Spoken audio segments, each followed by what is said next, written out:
Good morning. It's Wednesday, September 3rd, and Congress is back, and they have a lot to deal with beyond the potential shutdown. There's crime, there's stock trading, there's the Jeffrey Epstein files.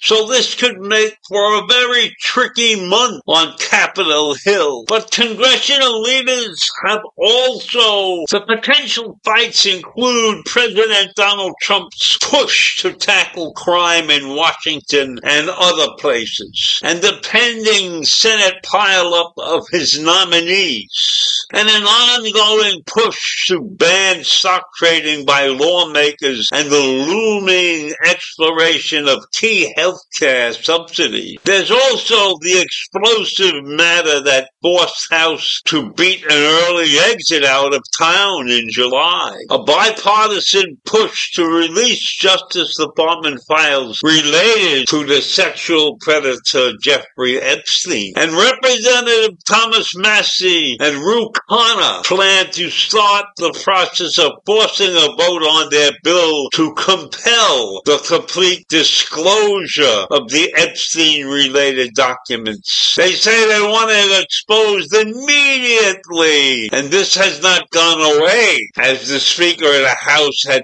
hoped. Now the Department of Justice is releasing documents, and it's increasing the momentum. And the GOP dissension over Epstein, as well as internal pressure to hold the vote on cracking down on member stock trading, pose twin threats to Speaker Mike Johnson's control of the House as the shutdown deadline approaches. Even a minor blow-up could threaten Republican unity at a moment where Johnson and the Senate Majority Leader John Thune want to present a united GOP front in the escalating funding fight. Thune is facing challenges of his own. Senate Republicans are gearing up to change the chamber's rules on presidential nominations, and that's in the middle of a pent-up frustration over the pace of confirmations, even as the White House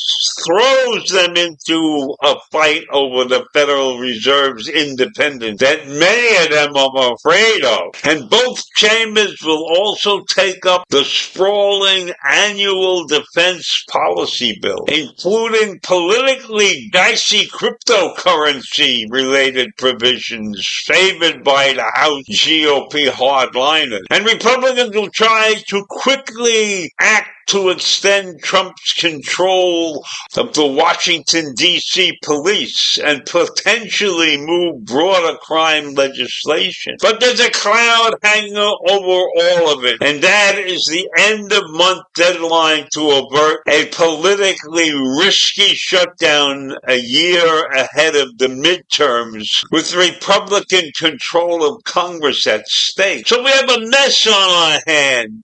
And Trump has already thrown Congress an early curveball and increased the odds of a shutdown by moving Friday to unilaterally claw back roughly $5 billion in improved foreign aid funding and further eroding already frayed bipartisan trust and infuriating Democrats and some Republicans. So this is what we will call the September sprint trying to get all of these facts into place and trying to get Congress into working shape so that they can do a decent job this year. But that won't be easy. That won't be easy. There are many things that Congress has to deal with, and I don't know if they're up to the task. So we'll have to wait and see what happens in this new congressional session. There's a lot of stuff on the table,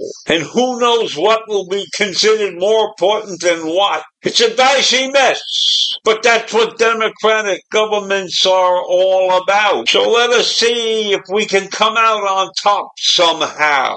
And as I look at this so-called, in my mind, mishmash, I can hope and I can wish that these guys in our government get their act together and do the job right. Take care. Have a great day. Bye.